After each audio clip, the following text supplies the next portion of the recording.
The cameras were flashing, the crowd was freezing in anticipation, and Hollywood was, well, it was ready for its next great romantic Oh, climax. yeah.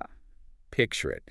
It's Super Bowl Sunday, February 8th, 2026. Hmm. The stakes, they're at an absolute maximum. Right. You've got Stefon Diggs, star wide receiver for the New England Patriots, and he is not just playing for a Super Bowl ring. No, the rumors were that he was playing for an engagement ring, too. Exactly. The script was practically written. Win the game, drop to one knee, and seal the deal with Cardi B, one of the biggest rappers on the planet. It's the classic American fairy tale, right? Yeah. The athlete and the pop star. I mean, it's a formula that has printed money for the NFL and the music industry for decades. For sure. But, as we know, fairy tales in 2026, Yeah. they tend to have a much grittier, darker ending. And that's what we got. Instead of a proposal, we got a total public implosion, a crushing 29-13 loss to the Seahawks, a halftime cameo that raised more questions than answers, and then just a sudden cold exit. And that was just the appetizer. Flash forward 1 week to a concert stage in Los Angeles. The relationship is dead, the tabloids are just spiraling, but the drama is very much alive. Oh, it's a lie. Cardi B stands before thousands, microphone in hand, silencing a rival to defend the very man she just left. It's messy, it's loud, and it's confusing. And it is so much more than what you read in the headlines. Welcome to the deep dive. Whatever you thought you know about this breakup, trust me, it is just the surface. Today we are digging into the StarScope report and a stack of legal filings to really understand what happened here. We're going to peel back the layers on this because it's not just about a breakup. It's about the collision of sports marketing, music industry beefs, and some very, very serious criminal charges that got buried under all that Super Bowl confetti. We're talking about the end of the Cardi Diggs era. From the whole ring for a ring hype to a messy split involving diss tracks, baby mama math, and a felony case. And just to give you a quick roadmap, we're going to track the timeline of this collapse. We'll look at that viral good luck interview that signaled the end, the concert moment that confirmed it, and then we have to get into the heavier stuff. The legal reality facing Stefon Diggs. Exactly. Because while the internet is focused on the tweets, the real story, I think, is happening in a Massachusetts courtroom. So let's get into it. We have to start with the setup, right? Right. Because the crash is only interesting if you understand how high they were flying. Definitely. If you rewind just a few days before the Super Bowl, the vibe was completely different. Diggs is doing media rounds, and he essentially tells reporters that an engagement is on the agenda. Yeah, let's look at that quote. He said, "It's on the agenda, maybe right. I got to get mine first." And he's talking about the Super Bowl ring. Right. Now, from a psychological perspective, that is a massive amount of pressure to put on a football game. It's huge. You're tying your personal life milestone directly to your professional performance. I mean, it turns the game into a referendum on the relationship itself. And they were the it couple. They just welcomed a son in November 2025. We don't even know the kid's official name.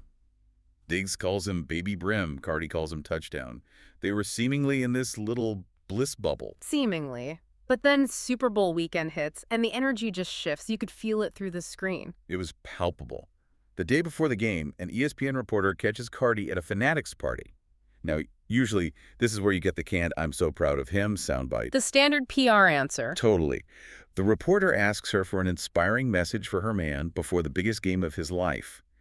And what does she say? A dry, curt, good luck. Then she just walks away. It was freezing cold. That is the sound of a woman who has already checked out. Good luck is what you say to a coworker you barely know who's going to a dentist appointment. Right. It is not what you say to the father of your newborn child before the Super Bowl.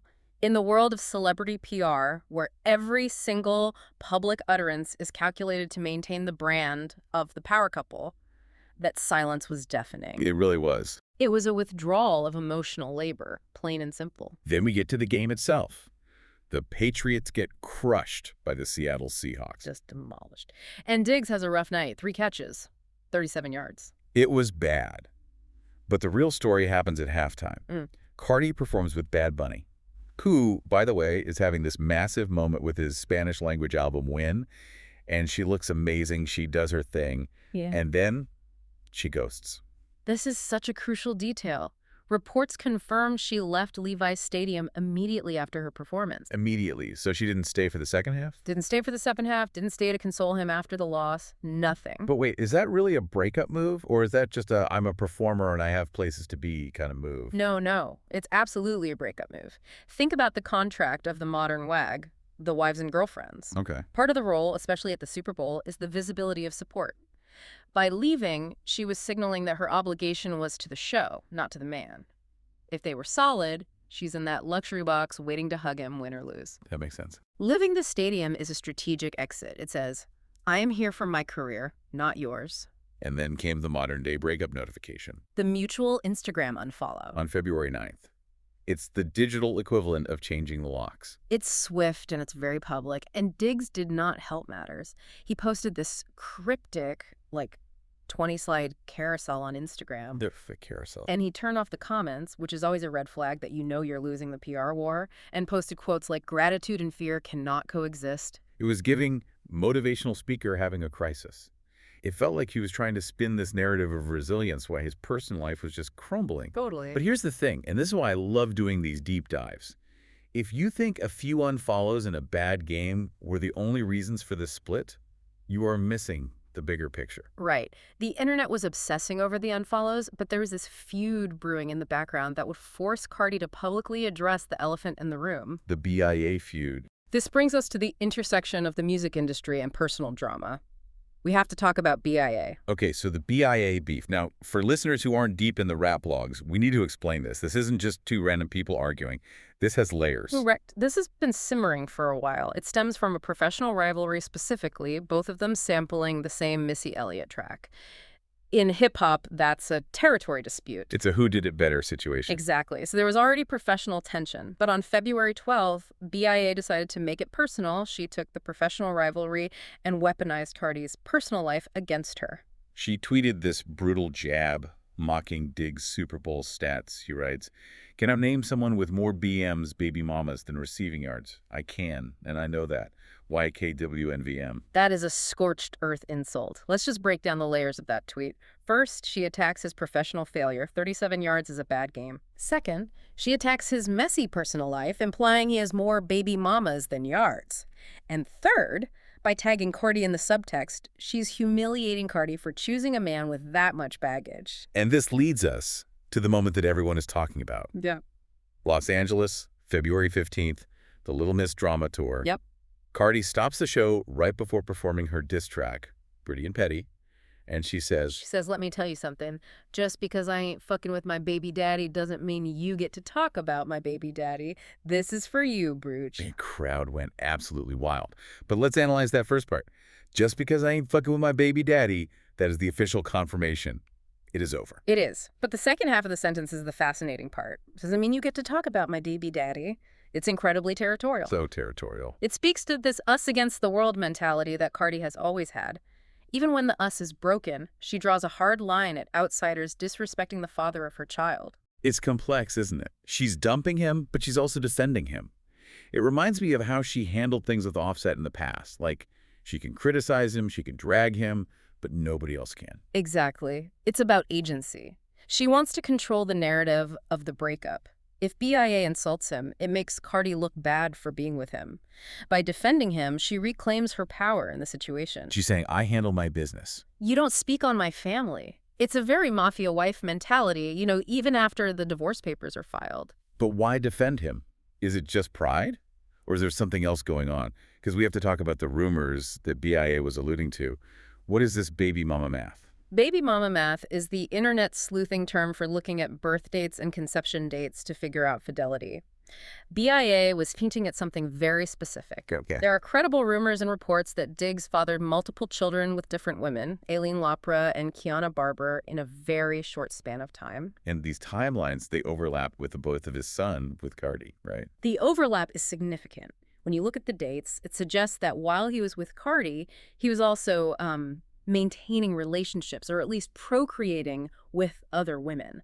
That is the math BIA was throwing in Cardi's face. So when Cardi defends him, she's defending the father of her child, but she's also trying to deflect from the public humiliation of that math. Precisely. Speaking of humiliation and handling business, we have to pivot to the part of the story that isn't funny. Because while the internet loves the tweets and the concert clips, there is a much darker timeline here involving the legal system. This is the most critical part of the deep dive. This is the stuff that usually gets buried, but we need to shine a light on it. We have to look at the healing myth versus the legal reality. For months, the narrative fueled by Cardi herself in interviews was that Diggs was this stabilizing force. She told Gayle King on CBS Mornings that Diggs asked to heal her after the chaos of her marriage to Offset. Which, looking back, feels so heartbreakingly naive. I mean, 50 Cent, who is basically the internet's grim reaper of relationships. It is brutal. He posted a photo of them after the breakup with the caption, "Can you imagine waking up this morning and you done lost this brach and the Super Bowl?" It was brutal, but it highlighted how quickly that power couple image shattered. But the shattering wasn't just about a game or even the cheating rumors. On February 13th, just 5 days after the Super Bowl, Stefon Diggs was arraigned in a Massachusetts court. Wait, let's pause there. Arraigned. This isn't a civil suit. This isn't a speeding ticket. Oh no, he was charged with felony strangulation and assault. Wow. These charges stem from an incident back on December 2nd with his personal chef, Mila Adams. Allegedly, there was a dispute over unpaid wages that escalated. She claims he put her in a chokehold. That is terrifying. And we need to be clear about the charge strangulation. Yes, this is a crucial distinction. In domestic violence and assault law, strangulation is considered a major predictor of future lethality. It is treated very, very differently than a simple assault charge. It implies a level of control and physical dominance that is extremely dangerous. And he pleaded not guilty, right? His lawyer says he'll be exonerated. Correct. He pleaded not guilty. His legal team is saying this is a fabrication. But look at the timing. This arraignment was postponed until after the Super Bowl so he could play. So this legal cloud was hanging over them the entire time. The entire time they were doing this happy family press tour. That changes everything. If you are Cardi B and you just got out of a tumultuous marriage and you are building a brand based on empowerment and strength, being attached to a partner facing felony strangulation charges is a massive liability. It's a nuclear liability. You can survive a bad game. You can even survive a cheating scandal. Cardi has done that before. Many times. But felony strangulation, that contradicts everything she stands for. It contradicts that healing narrative entirely. You cannot be healed by someone who is allegedly choking their staff. It makes you wonder about the concert defense again. Is she defending him because she doesn't believe the charges? Or is she defending him because she feels guilty? It's likely simpler than that. She's defending the father of her child from public mockery while privately distancing herself from his criminal liability. Those two things can coexist. She can hate what he did, but also hate that BIA is using it. Exactly, using it to score points against her. And just to pile on, because apparently this story needed more chaos, there were rumors circulating that Diggs was caught sneaking a woman into his hotel room an hour after the Super Bowl loss. Which, if true, is almost pathological. You just lost the Super Bowl. Your fiancé left the stadium. You have an arraignment in 5 days.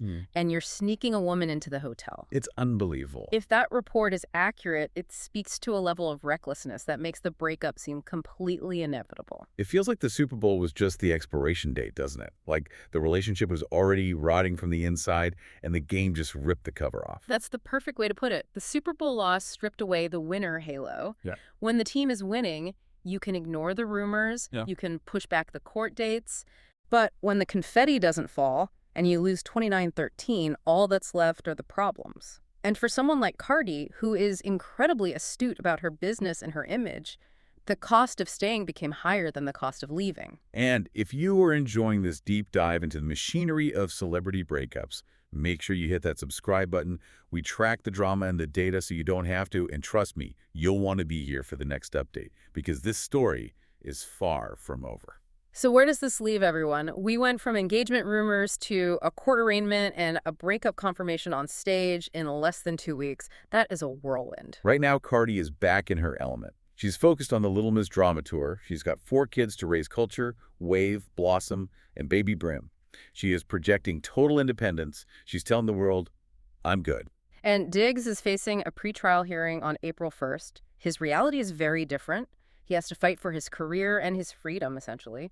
If he is convicted of a felony, his NFL career is likely over, regardless of his talent. But I think it's interesting to note that sources close to them have said this split could be temporary. Oh, come on. After the cheating, the strangulation charge, the public humiliation, temporary. Never say never in Hollywood. We know Cardi is self-admittedly impulsive. She said in that Call Her Daddy interview that she deletes photos and unfollows people in the heat of the moment. That's true, she does. She admits to being dramatic. That's the wild card. She owns her impulsiveness. Exactly. Which suggests that the Instagram unfollows might just be a very loud, very public timeout. However, the legal charges make this different. Reconciliation is much more complicated when there is a felony case pending.